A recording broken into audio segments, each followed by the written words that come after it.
This is Derrick Broze with Activist Post and the Conscious Resistance Network.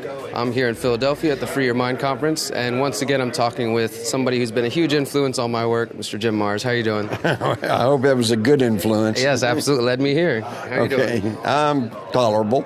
Tolerable. Yeah, actually, just a reminder, I know I've told you this before, but they might not know.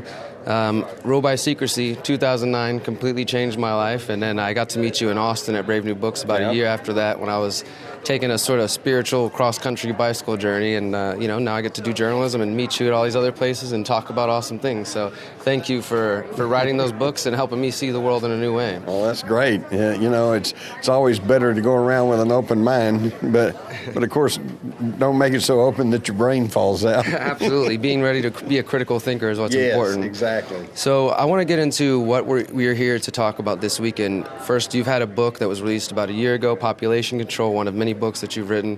Let's hear more about that. What is all explored in that book? Oh, boy. Well, listen, this is the one that you really need to get, because in the past I've written about the Kennedy assassination, UFOs, government cover-ups, et cetera, et cetera.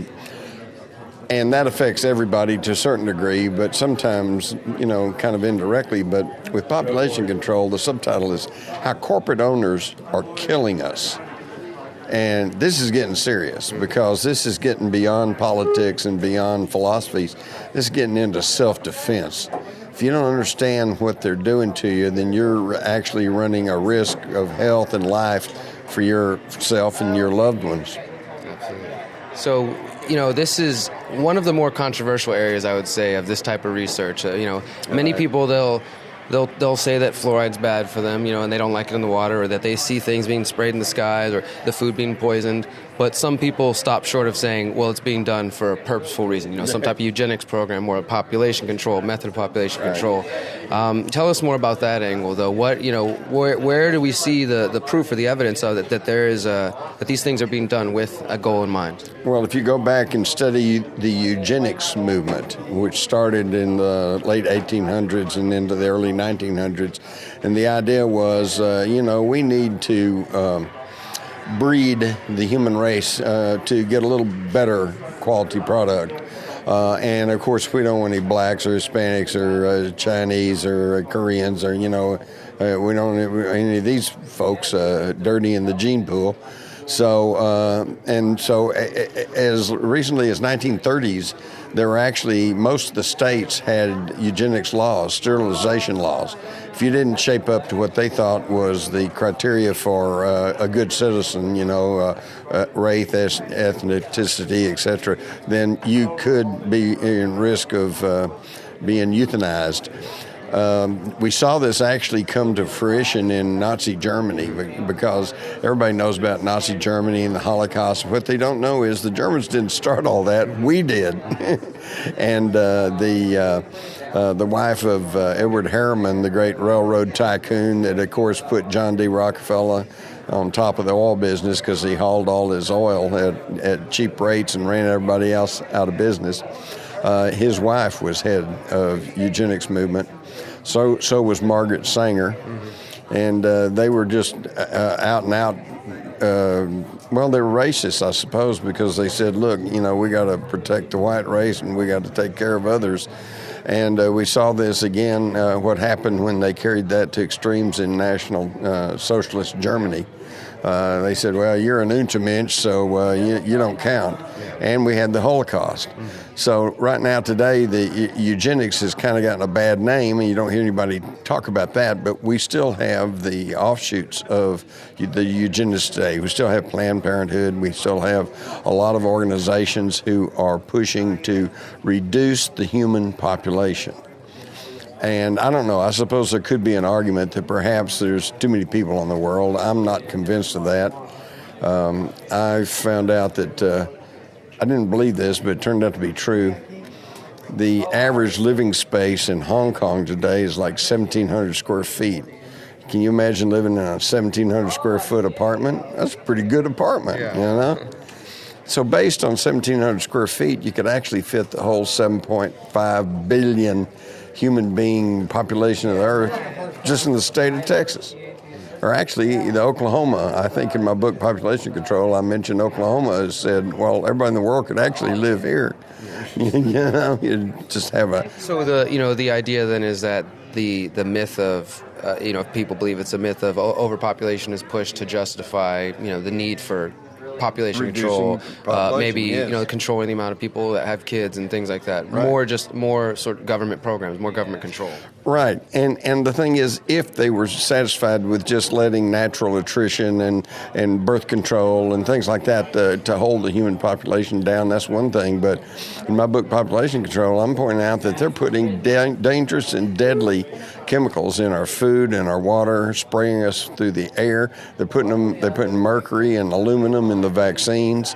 And this is one of the biggest scandals going is the medical monopoly that they have in this country, and the fact that over and over and over they've been able to show there is a correlation between autism and these poor kids that are reacting unfavorably to all these vaccinations. And this is not an anti-vaccination argument. This is we got to make them safer. And it can be done if enough people get motivated and energized. I'll give you an example here. Just recently, Pepsi-Cola announced that they were no longer putting aspartame in their diet drinks, and they were very honest. They didn't say we're going to do that because we realize it's a dangerous poison and it turns to formaldehyde in your brain, and we want to do good for the public. They said because the public demanded it. They said we want that out of there, so they took it out. And this is the way to do it. You got to get enough people educated to where they say, no, we're not going to do this, and no, you're not going to sell us that stuff, and that's how you change things. Absolutely, and I agree with you. I also wanted to touch on, some of the things you mentioned as far as eugenics programs and the way that they're still influencing American life and really around the world, how that philosophy still exists. In both Rule by Secrecy and Rise of the Fourth Reich, you detail, how it wasn't just Nazi technology that came to America through Operation Paperclip, but the ideas themselves that still are there, existing. It was National Socialism. Exactly. They brought their philosophy along with their technology. And it's still with us, Exactly. But of course, today they don't want to call it National Socialism anymore, so I think the modern term is neocon. Yeah, the neoconservatives definitely, I would say that there's some good evidence to show that they operate in a similar fascist ideology as the National Socialists did. What I wanted to touch on, though, is this idea, though, of fascism in the sense of Hitler and the Nazi regime kind of has had a resurgence in the media because of some of the ideas of Donald Trump. The elections obviously are an amazing time to divide people, just a great time to divide people. And it's really, to me, disturbing just to see how this cycle happens. And every 4 years, people jump on one of the bandwagons of one of the two parties. And at the same time, even in the alternative independent media, in the activist realm, it seems like some people are being duped again and thinking, well, okay, one of these people are about to come save us again. And for me personally, I think I've seen enough already to know that no change is going to come from within that realm. Not the way it is now. I mean, we've already gone through a Republican administration, and then everybody voted Democrat, and we went through them. Same thing, more wars. Then another Republican, George W., and then we get Bill Clinton. And it just goes round and round. And that's because the reality is this: we don't have a two-party system. We have a one-party system. Now, the one party has a somewhat liberal left wing that we call the Democrats, and it's got a somewhat conservative right wing we call the Republicans, but they both answer to the leaders of the one party, which is the war party. If we'd ever quit spending all our money trying to overthrow governments and kill women and children all around the world for unspecified reasons, we might be able to take that money, rebuild our infrastructure, give people more education, and therefore opening up more jobs, and we might get back to the America that I grew up in. Absolutely. And that doesn't seem to be the direction that we're headed in, unfortunately. And, with your books taking on such realistic and difficult matters such as population control, the rise of National Socialism, all these really controversial but important and heavy topics. And I've asked you this before, what sort of, positive, uplifting, hopeful message can you hope to offer the people out there who are paying attention? Well, it's very simple. For one thing, I do see a lot of good things going on, and just independently and individually. There are more people, more groups coming along. Again, this election cycle of 2016, what a dog and pony show, right? But what it's done is I think it's beginning to wake up a large segment of the public, and they're beginning to realize things are simply not the way they thought they were, and that we cannot keep going the way that we've been going.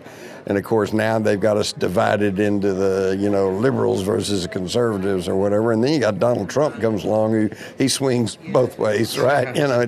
One day it's this, one day it's that. But I got to say this, if nothing else, at least Donald Trump has helped bring all this into public notice. Especially that debacle in Colorado where they disenfranchised, all the Republicans in Colorado. I'm sure most of them are now realizing, wait a minute, I didn't even get a vote, and they call this a democracy, I think if we can all hope that at the least out of these elections that people who become disenchanted come November, because there's going to be tons of disappointed people no matter which way it goes, that hopefully those people will then question the system itself and, look deeper into a lot of these topics and the people that are really running things, because I feel like that's what happened with certain people who thought someone like Ron Paul was going to change things, or other candidates in the past. People put their faith in they might have. He might have. But unfortunately, I voted for Ron Paul. You learn, though, pretty quickly that the system itself will change the rules on it if it has to keep anybody out. So there's no hope to win within that system. I'm not sure who said this, but it's so true. If voting really mattered, they'd make it illegal. Absolutely, yeah.